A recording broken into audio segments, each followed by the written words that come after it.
Eu tinha aqui questões sobre o Banco de Fomento, não ia repetir o que outros já fizeram. Preocupa-nos a questão do plano de atividades e do que efetivamente, e mais ainda, quer dizer, se o plano de atividades já tem sido tão difícil perceber o que é o plano de atividades do Banco de Fomento, agora sem um presidente indigitado, pior será ainda e, portanto, preocupa-nos essa linha, mas não vou aprofundar por aí. Aprofundar outra coisa, sobre os apoios setoriais. Temos tido muitas queixas de algumas áreas que, não fazendo parte dos setores mais apoiados, dependem significativamente desses apoios. Isso acontece essencialmente com fornecedores do setor do turismo, que têm um impacto muito grande. Só para dar 2 exemplos, desta semana de visitas que fizemos, um a uma fábrica de lápis, outra com uma associação na área da joalharia. São fornecedores permanentes do setor do turismo, beneficiaram muito com a dinâmica do turismo, e do turismo não só nacional como internacional, porque também exportam, e portanto, mas os museus lá fora também estão fechados e portanto vendiam muito para museus, deixaram de vender, mas não estão dentro dos apoios ao setor do turismo.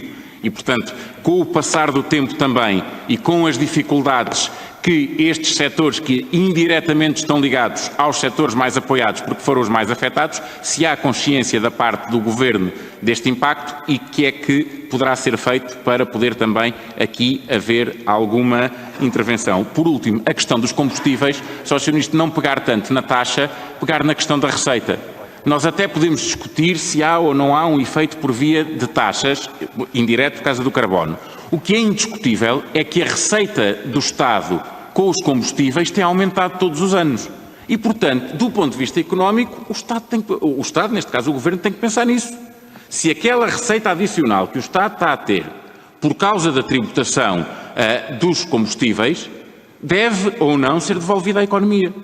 Porque o dano que está a causar à economia é superior à vantagem que o Estado tem, e ainda que não fosse. Aí, do ponto de vista ideológico, poderíamos ter a discussão. Mas aqui não é sequer ideológico, é contabilístico. Há uma vantagem adicional que pode não ser eficiente e que era mais eficiente para todos, incluindo para o Estado, se fosse devolvida à economia. E isso implicaria uma revisão da política fiscal sobre os combustíveis. Muito obrigado. Muito obrigado, Sr. Deputado. Sr. Ministro, para terminar, por favor. Terminar esta ronda de resposta ao Grupo Parlamentar do CDS-PP. Muito obrigado.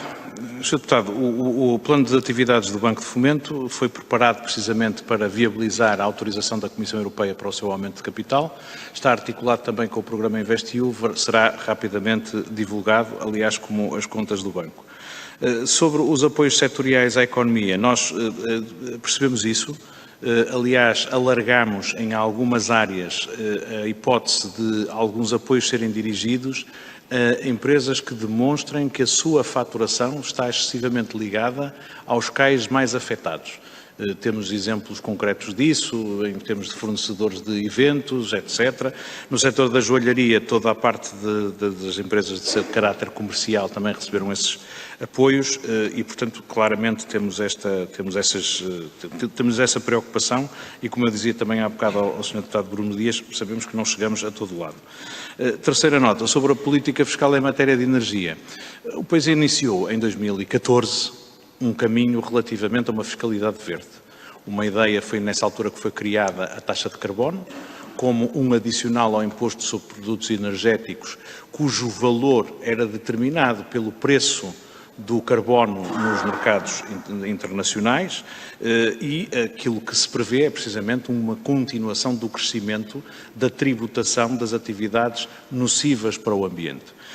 Algum esforço tem que ser feito, como diz o Sr. Deputado, no sentido de devolver à economia e precisamente para atividades que sejam profícuas para o ambiente este tipo de aumento de receita. Vou-lhe dar um exemplo. O Fundo Ambiental, decidimos isto salvo erro há 2 anos, o Fundo Ambiental que é dotado precisamente com as receitas do carbono, seja reinvestido em 60% na redução do déficit tarifário que ainda onera as nossas contas de energia elétrica. Portanto, à medida que vamos aumentando o preço do carbono, vamos reduzindo o déficit tarifário nesta proporção, assim reduzindo o custo das tarifas de acesso às redes, que neste momento precisam de continuar a reduzir-se. Estamos todos basicamente de acordo com esta ideia de que, à medida que vamos deslocando a tributação para as atividades mais nocivas ao ambiente, precisamos de devolver o excesso das receitas do carbono à economia e à substituição de outras receitas. É isso precisamente que eu acho que é o caminho, e acho que vamos ter também novidades a esse respeito, mas acho que aí devo esperar que o meu colega do ambiente possa falar precisamente sobre essa matéria. Muito obrigado.